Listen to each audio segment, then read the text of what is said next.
Welcome. This is the No BS Design Show. Hey, back at it again. The boys are Back back. at it. Hey, Jonathan. Hey, Joshua. How are you? I am great. It's a rainy Tuesday, but sometimes on rainy days, I just like to sit inside and soak up all the warmth in my house and, drink some coffee. I'm doing great. That's good. That's good. It's a complete opposite here. It's super sunny and starting to become warm too from the winter. There you go. Okay. Yeah. So I'm feeling good. Great. Everyone's feeling good. Hopefully, if you're watching, you're feeling good. Today's topic is clients, red flags, green flags. So the things that were like, run away. The things that were like, be cautious, maybe some yellow flags in there. And the things that were like, no, this is a great sign, pursue this. So that's what we're talking about today. Yeah. Which end should we beginning? Because I feel like we all have flags that we know and sometimes recognize. But yeah. I think just from like my initial thoughts on flags in general is that as I've continued with my freelancing journey, I become more and more aware of just flags in general, both red, yellow, and green. Yeah. I mean, those signs are important just to try and, like, the more you do it, the more you're going to notice patterns, right? It's with anything. You're going to see patterns and things. And I think that it's probably different for different people too. I think that that's probably true, right? I don't know. There's probably some element of like certain personality types mesh better with certain personality types. Oh yeah. I mean, red flag for me right off the bat, if you're typing anything in all caps and not in a joking way, it's fine. But if you type anything in all caps, like in a serious way, I'm like, all right, we're done. Like, I'm not into that. Yeah. Have you ever experienced that though? Yeah, actually, I just had someone in a Google Doc. They were outlining changes to a website, and they had like bullet points, but some of the bullet points were in all caps, and it was really like abrasive. I was like, "Why are you so angry, bro?" Right, like calm down, dude. I think this person was maybe a little older, and I think that there are generational differences between text, written communication styles, because like even like differences in emoji uses amongst like millennial, Gen Z, boomers, like it's completely different in emojis alone. Yeah, definitely. And I mean, that goes just for not even only client communication, just general communication when texting with people. Sometimes I try to, at least when you start to know someone and like you texting, I like try to feel the vibe. Like, is this an emoji kind of communication, or is this like just straight up text and straight to the point communication? Yeah. And I try to kind of adapt, because naturally for me, I like using emojis. That's like my normal. I'm an emoji boy. I agree. I'm an emoji boy. That's just who I am. But I think that it helps. Like, it's like when you write, it's hard to read tone. So an emoji just like helps to communicate that tone, right? If a message could be taken as like, sarcastic or serious or, underhanded, like rude, it's like the emoji should communicate the tone that you're trying to go for. Oh yeah. Yeah, exactly. Because texting is dangerous, especially when conveying like important information, or if you need to tell someone, like you put someone in place about something, it can come off more rude than you intended to. So yeah, emojis can definitely save the day. Yeah. What about you? Any like early red flag? Like in the intro email, what's the red or green flag? Like, is there anything like you haven't even spoken to the person yet? Well, if they mention the budget as like part of the first interaction in an email, like a number, specific number, or if they mention that we don't have a lot of budget for this, for example, or things like that, that kind of rubs me the wrong way. But although it rubs me the wrong way so far, I haven't actually had any issues with those clients. I don't know if I would consider that a red. I would consider it a red flag if they're like, the budget's super tight, but we're expecting a lot or something like that. But if they're just like, hey, we're trying to keep it under 5K, I'd be like, okay. Like, to me, I now have something to work within for my project pricing estimate, right? It's like, where I don't do estimates, but for the project price, it's like, great, I can work with that. That's kind of how I think about it. Yeah, that's true. That's true. I guess one other thing that definitely is a, I think, big no, at least now for me, is if they refuse to use Slack or refuse to use anything else than email. That's a big no, because especially if it's ongoing work, it's impossible to track anything through email. Yeah. And I had one client that didn't want to use Slack, and apparently they communicated internally with email as well. Dude, so that's I don't know gotta be how horrible. I know. I don't know how they did that, but so they were like, no, actually, we prefer email. We find it easier to handle or use or something. And I insisted 2 times, like, well, it would be great if we could move over to Slack. Yeah, it's going to be a lot easier to like make threads, and I mean, people know how Slack works. But no, they were like, no, let's do email. And I agreed working with them, and it was like small updates to their site. But it ended up being like taking much longer than it should have, only because we were using email. And I guess it was partly my fault, but like I missed some of the things that they said in the emails because it's just so messy. Yeah. So never again email. No, it didn't go. I mean, they were happy with my services actually, and they said that they want to work with me again.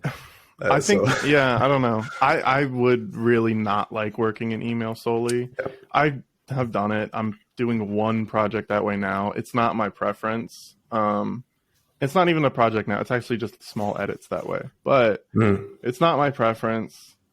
But I'll work with it if I have to. I think my solution to that I've built is just when there's an email that comes in like a paragraph, the first thing I do is I open like a checklist style, like in Notion or whatever, project manager, whatever.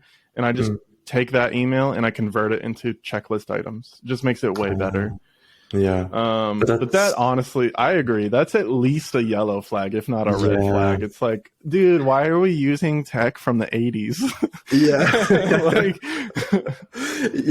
At the time it was a yellow flag. Now it's a red flag. I just don't work with you if you use email. Sorry. Speaking of which, can we take all of our conversation, like even personal texting? I want to do email now from now on. Oh yeah, let's do it. Let's send GIFs and emails back and forth. Yeah. And we can not even embed the GIFs. We need to link it to like link to it, so you have to click it. Yeah. Exactly. Yeah. Sounds great.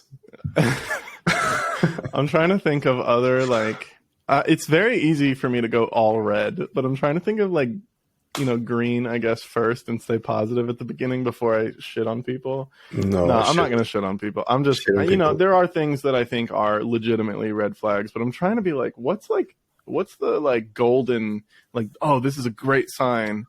I don't know. I think there's some sort, it's hard for me to put words to it. I'm just thinking about it now, but I think there's some sort of like, if they give you a certain level of freedom and trust, and it's genuine, because if it's not real and then they pretend that they trust you and then later they change everything that you ever have done. Like that's not the real trust. I'm talking about when they're like, hey, here it is. If I hear them go like, hey, you're the expert, what do you recommend? I'm like, yes, they trust their people. That's important. Right. Yeah. That's a big green flag for me as well. Like it's not only does it make it's more enjoyable to work together, but it's also just gonna make the final product better. Because like I can do the work that I'm good at, and they can do the work that they're good at, and we can each like coexist. So yeah, definitely that. And but it's tricky to know something like that before before signing the contract and before working together. Like you can't know if they're gonna be super nitpicky. Sometimes you just got to trust your gut there, I guess. But it is tough to know. Maybe in that intro call, I don't know. It is hard to know. And like you and I, like we've worked together a lot, and like we've had projects that didn't quite go the way that we had expected. Like, and that's okay. It happens. But they suck, dude. They suck to deal with that like stress because it's not fun. It's so fun to just get a project that you love that goes smoothly. It's like the best. But when it doesn't, it's rough. Yeah, it is. It is, and it sucks. I'm dealing with one right now. I'm not going to say any names, but it's complicated because the project itself was supposed to be done last week. Like early last week, Monday, Tuesday. But no, not even that, actually 2 weeks ago, it was supposed to be done.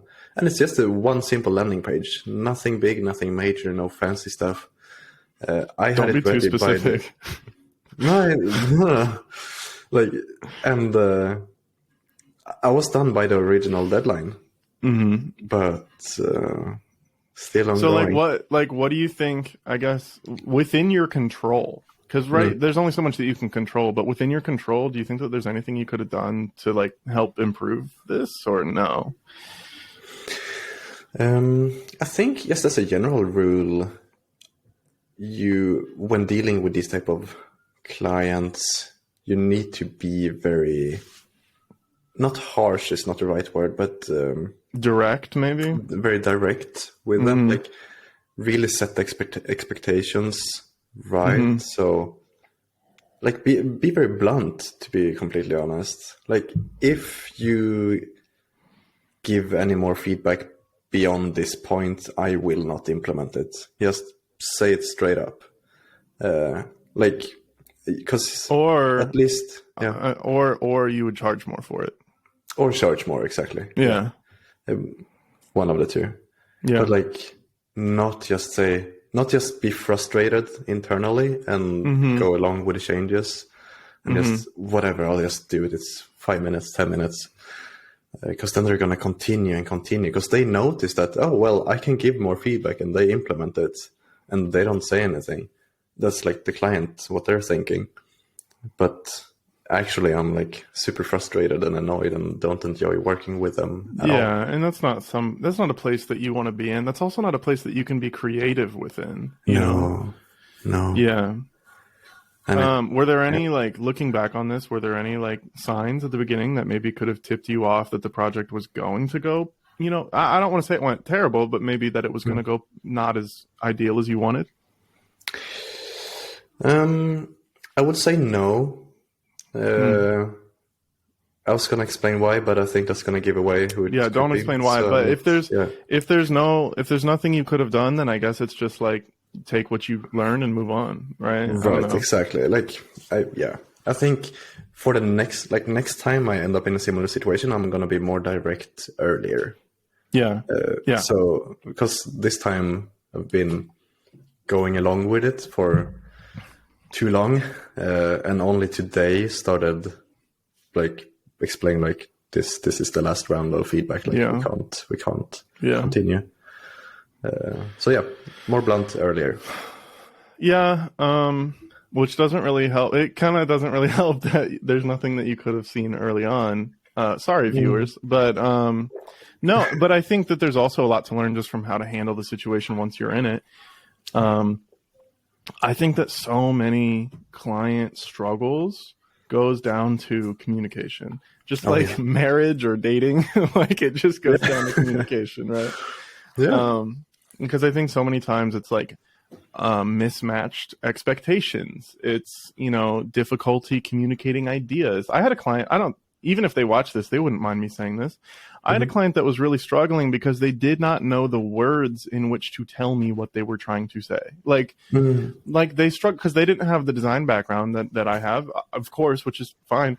But like, they were really struggling because they were like talking about like the feeling of the design and like the vibe. And like, it was really hard for me to know what they were talking about. So what I did, this isn't a red flag at all, but what I did was I just sat down with them on a meeting and I was just like, okay, beforehand I said, I want you to bring several sites that you like. And I just want you to scroll through and talk while you scroll.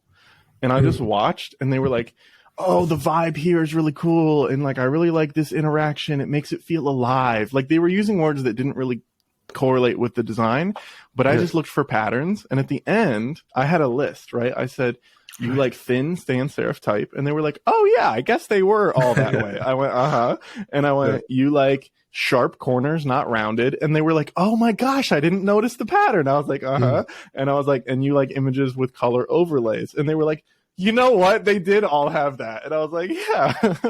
So sometimes it's just like that we don't have the same language because they don't have the background that I have, right? You know? That's okay. Yeah, and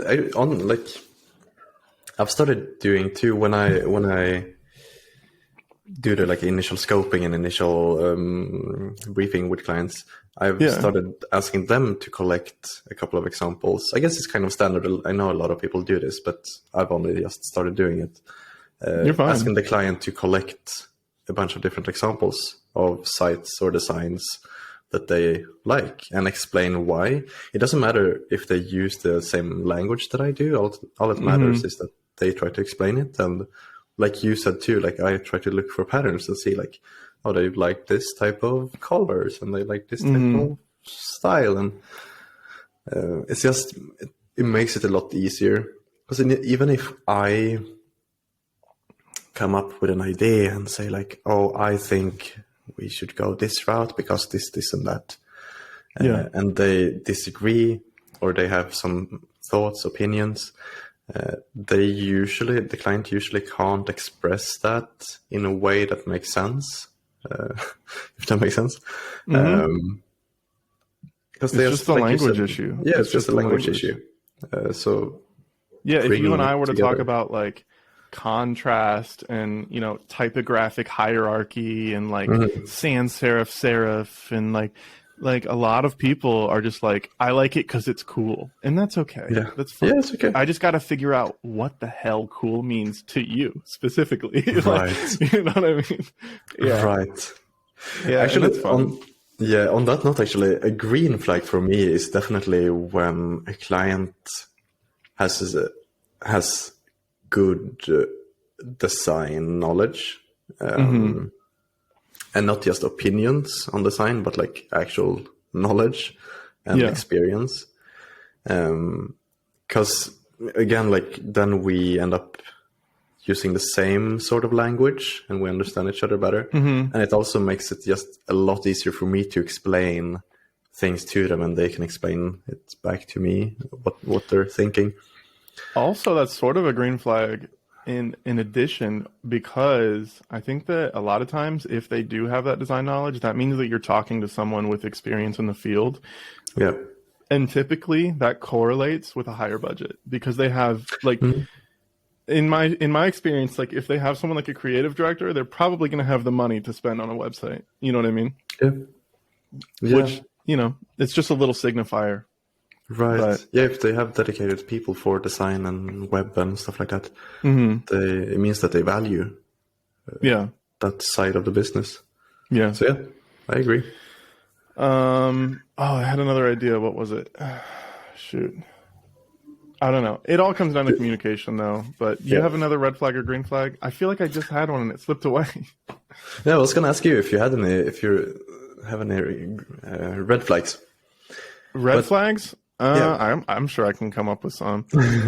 I mean, really just like the way that they treat people, even internally, like if we're in a meeting and I see like, if it's with multiple people from a company and like they are rude to each other, that's an immediate red flag. And I haven't had that happen many times, but maybe it's happened like once or twice over the past several years. And it's just like, if you treat each other like shit, like I'm not interested in working with you. Right. Other red flags, I don't know. I think I don't see, I'm gonna sound like very non-specific, but I think that there are vibes that you pick up on. I think so too. At least if you get on a call with someone. But I don't know how to like define what that is. Okay, all right. I think that there's like a hustle culture vibe.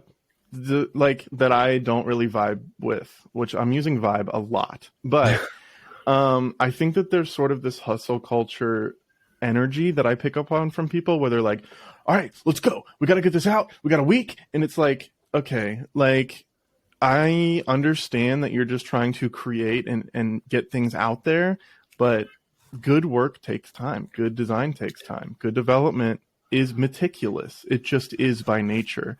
And like you rushing it, you're hurting yourself, you're hurting the product, and you're probably going to be kind of a pain in the ass to work with. Like, sorry to all the hustle culture people. And I don't mean the hustle culture people that are like just trying to make things, but I mean the ones specifically that are like always seem like they're in a rush. It's like, I need you to exhale. We're going to get this right. We're going to do it really well. But that might take 2 weeks instead of 1. Like, right. Yeah. Yeah, no, yeah, exactly. Like, I can understand, of course, sometimes projects need to be done by a certain date. Like, that's just the way of business goes. But at the same time, you have to have understanding that sometimes certain projects need more time than you expected to or than you wanted to. So, yeah, I agree with that. But I just mean that general energy, like that general, like hectic energy, like that sometimes doesn't quite sit right with me. Right. Like when I can handle it. How does it take shape? Like, do they expect changes or progress to be done like immediately, or how do you? Yeah, I think it's the person who meets with you in the morning and then slacks you at 3 that they want to see updates. Like it's that, and on one level, I want to say like there's nothing wrong with that, but you have to set expectations. That's why I try to be very clear. Like, if there's a meeting and they're like, okay, cool, I want to see this, this, and this, and it's within scope and all that, it's all taken care of. I just want to be like, I always try to give a deadline. I'm like, okay, this will be by next Thursday morning, I will reach out. And I always do, right, with updates. And, you know, I might delegate that task. I might do it myself, but it doesn't matter. I'm not going to reach out until then. So if they reach out before then I have something I can say. I can say, hey, you know, we're working on it. Our team is busy at work on it. We will reach out by next Thursday morning. Like, right. It made me think of, have you had, I'm completely changing flag now, but have you had any clients that refuse to, or not refuse, but they don't want to have a contract in place? Like maybe they're too rushed, maybe it's just not their typical. I've never had anyone say that they wouldn't do a contract. No. Have you experienced that? No, I haven't. But the reason I bring it up is because I've talked to a lot of freelancers, like both new and established ones, that don't use contracts with their clients. And it shocks me. Because even... I didn't at the beginning because I was and still sort of am, but it's being broken slowly. I was such an optimist about humans that I just wanted to believe that we would all hold our word. But I had a bad experience that you know about this past year, that there was this, you know, significant enough amount of money being just straight up not paid for no reason. They even admitted it. They were like, yeah, we do owe you that money, but we can't right now. Sorry. And I'm like, what? Sorry.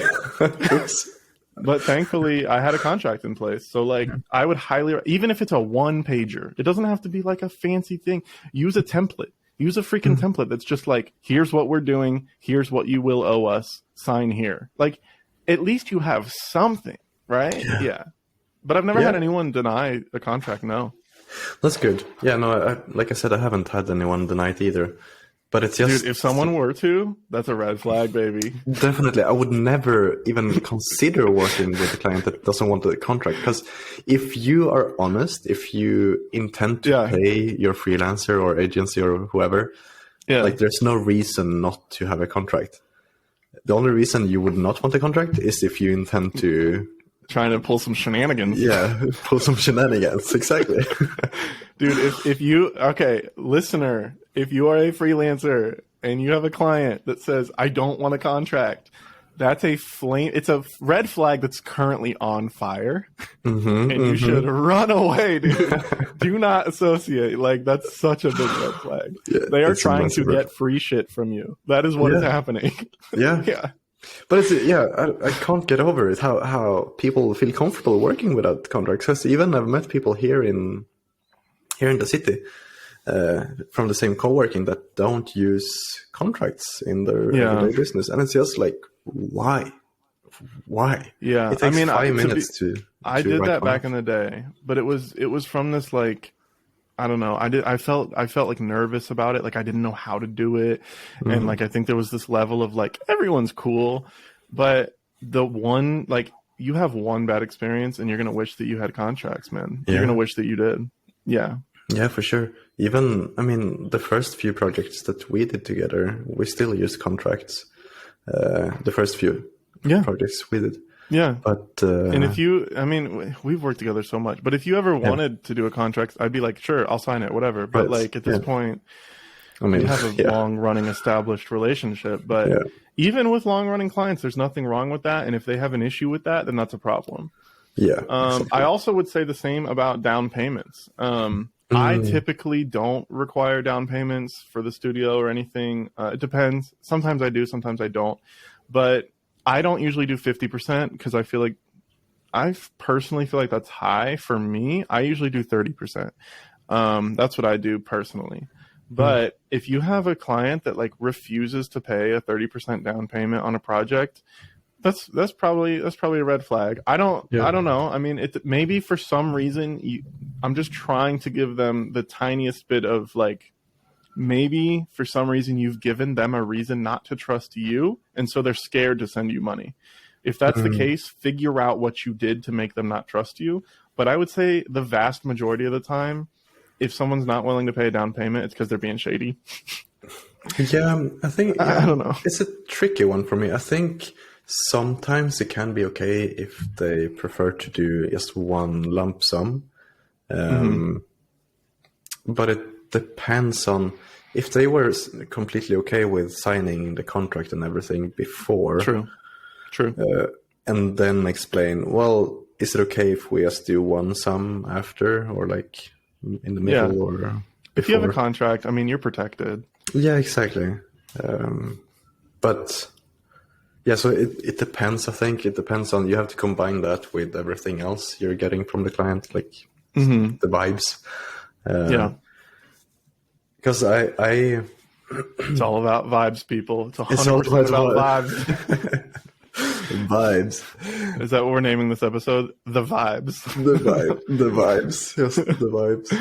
But I work with a current client who doesn't want to do any like deposits up front or anything. Not because they don't want to pay their freelancers, but just because it creates more work for the finance people, like 2 invoices instead of 1 invoice.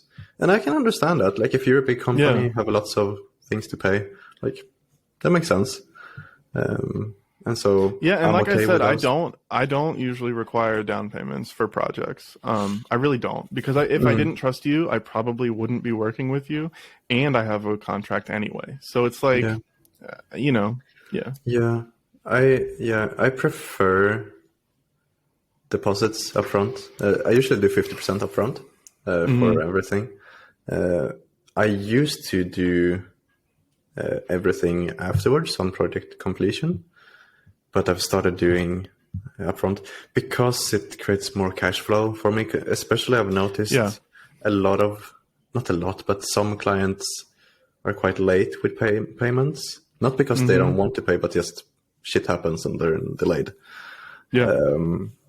And it can, I mean, I'm fine financially, but it can cause, like, it's not nice having a massive amount of money knowing that you're gonna get it at some point, but like you don't know when. So that's why. And it's tricky from like a studio owner perspective too, because like if I have someone on a project, I'm paying them 50% of the project or more, depending on what it is. Like that's a lot of money, but it's also hard for me from a cash flow perspective to pay them before I've gotten paid, because then it's really stretching me thin, and things can get a little tricky. I'm trying to build the company to a point where there's enough like cash reserve to be able to like float a lot of that. Mm-hmm. You know, but it's tricky. Building a company takes time, but like Yeah.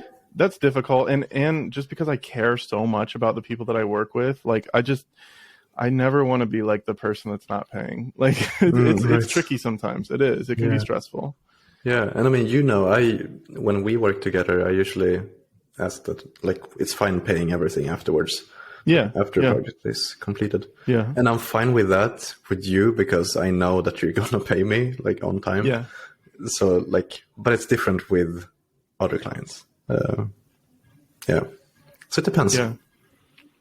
Yeah, that's a tricky one. Paying down payments is a tricky topic. I honestly don't know. I don't know how I feel about it. But if someone's unwilling to pay a down payment, I would consider it a yellow flag. It's like something to just like note, you know?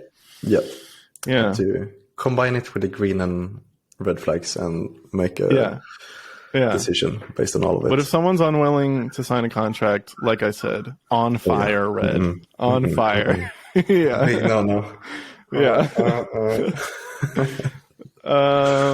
Any other flags or maybe a client saying that they want to be involved like in the project files. Like if I have a client that's like, you know what, we'll just sort of be in Figma together and like we'll just sort of like both be in there at the same time. It'll be great. That usually does not turn out too well. No. The only exception that I've had to that is I've had a great experience with one of my clients who he leaves the Figma file alone, but they are providing copy. So like sometimes he'll Slack me first and he'll say, hey, is it okay if I jump in the Figma file right now and update some copy in there? No problem at all. So like sometimes we're in there at the same time and like I'll be like designing and he'll be changing copy, but like he's so respectful of it that like it's never once been a problem. That's amazing. Like I have no issue with that. I don't like it at all. For copy, even for changing copy. Not even for copy. It doesn't bother me. So here's the thing. Like in at least I'm thinking of Webflow specifically. Webflow's different. I was talking about Figma though. Yeah, I was talking about Figma, and it depends on the person. This specific person is not like they are so chill and they always ask first. Like, nah, man, they're fine. Yeah. Webflow's trickier. Yeah, Figma is different because like you can't really break much in it, and like it's harder to break things at least. Whereas in Webflow, even if the client asks to go into the editor version, like so the simplified version, I usually say no even to that because specifically I notice most of them try to do like bold or bold or like that happens all the time. Slanted. Italic. Yeah, that happens all the time. Right, and so they think it's fine, and it looks fine on their end, but like when you go into the back end of Webflow, you see all these different text spans everywhere, and it makes it just impossible for the developer, me, to like keep everything in check and keep everything under control. So I always say yes, you're more than welcome to add your own copy, but after I'm done with my work. I generally prefer if client is providing copy and we are not rating copy internally, I prefer it to come in an external file. Like I like it to come in a well-organized, well-outlined Google Doc. That's my preference. You know, give me a heading for each page, give me a subheading for each section, and then write the body copy within each section. I prefer that much more than them writing directly in the Webflow editor. Although I will say I have no issue and even encourage people to, like, let's say it's like CMS content. Like if there's CMS driven pages and there's body copy or whatever, I'll encourage them like go in yourself and write it in the CMS, because the CMS, if you build it robustly, like they can't mess anything up in there. So like I encourage that personally. Yeah, the CMS, I don't care what they do, because like you said, if you built it in a good way, that there's nothing that can break. The way I handle copy most of the time is I ask them to add it in Figma and then I either grab it from Figma and add it myself in Webflow, or they just handle it on their own after I'm done with my work. Okay. Yeah, I find it easier. Okay. I mean, there's some. We had some flaming red flags. We had some green flags and some yellow flags. Anything else come to mind on this? Not specifically flags, but I think how, especially I guess as someone starting out, like a new freelancer or new agency owner, how hard and specific should you be in your flags? Like, for example, if you see something that could be a red flag, should you immediately go, no, I'm not doing this. This is a big red flag. Like, I can't. Or could it be worth going through the pain and suffering and blood and tears just for to get that initial experience and projects under your belt? What do you think? So I guess my answer to this is if it's that contract one, if they won't sign a contract, I say avoid at all costs, because the time spent, even if you're desperate for money, which I've been many times, like a lot, even if you're desperate for money, the time spent working on a client that's not going to pay you, because I'm assuming the worst with a client who won't sign a contract, right? Your time is, you have to consider opportunity cost. So the time that you spend working on that work without getting paid is time negated from time that you could spend getting other clients, searching for other clients, working on other projects, right? So the yellow flags, I would say if you're desperate, take it. Like, do it. Do it and try and be as communicative as possible to prevent that issue from like becoming bigger, right? So if it's a communication thing, like, you need to define very clearly how you're going to handle that communication issue or whatever.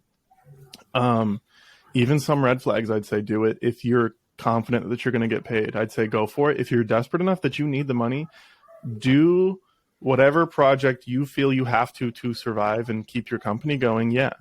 But if it's that contract issue, I would still say don't do it, because it's going to end up taking away time that could be spent actually making money. Right. Yeah. I'm like, from personal perspective, I'm quite flexible with my flags. Like, of course, if it's a massive major flag that, like, I know this person is not going to pay me, no, I'm not going to do the work. Yeah. But if it's like kind of red, and like it's, I know that it's not going to be an enjoyable process to work with them, but at least I'm going to get paid. I usually just take on the project and like do a one-off thing with a client. And like, but I think the more comfortable you are and the more established you are in the industry, the less you're going to be willing to do that. Slowly. I think that transition is very slow, like very slow, years. But because it takes a long time to get rid of that sort of fear level of like, I need this to survive. Yeah, definitely. Another big red flag. Have you ever been asked to work for exposure? I haven't. Does that ever happen? No, that happened to me. That happened to me Really? one time. Yeah, man, it was so awful. This is why to this day I hate all realtors. So if you're a realtor out there, go fuck yourself. No, I'm just kidding. No, I actually am very close friends with some realtors. And I told this story to my friend who's a realtor, and he goes, sounds like realtors. Like he was hating on realtors. Anyway, there was this realtor company, and I was brand new to freelancing. Like, I was not even doing web work. I was still doing print work back before I made the transition into web. So like a long time ago. But I was desperate, dude. Like, living in a small apartment, like really just grinding to try and survive. Like, literally trying to pay for rent. Like, that's it. I spent like 2 hours meeting with them. They wanted to throw this big event and wanted printed signage. They wanted like flyers for the event. Like, they had money too. Like, it was a company with money. And I sunk like 2 hours in the middle of my day meeting with these people. And then at the end of the meeting, they were like, yeah, so if you can deliver all these print assets for us, we'd be happy to throw your business card into each of our little gift bags that we give people at the event. And I was Sure. like, I was literally like crushed because I needed the project. Like I needed the money. Like I was so desperate to like literally just be able to live like in my apartment. And it literally made me so sad because I was so excited about it. And I was like, wait, like what? Like I was like so thrown off. I was like, they were like, yeah, that's really all we can afford. So like that, but you're going to get so much exposure. And I was like, I can't do this. Like, I gotta go. And I like left. I was like, I'm sorry, I'm out. Like, dude, it really, it like was so demoralizing. You know what I mean? Like, Right. And especially like that, when you're kind of new as well. And like, it's those first few contacts with real clients.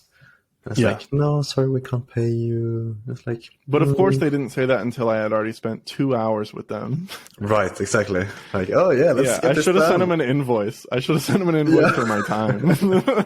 So here's my hourly rate. We had 2 hours. Yeah, it felt bad, man. It really did. But, Yeah. you know, it's okay. I learned. I don't know. I learned not to work with realtors.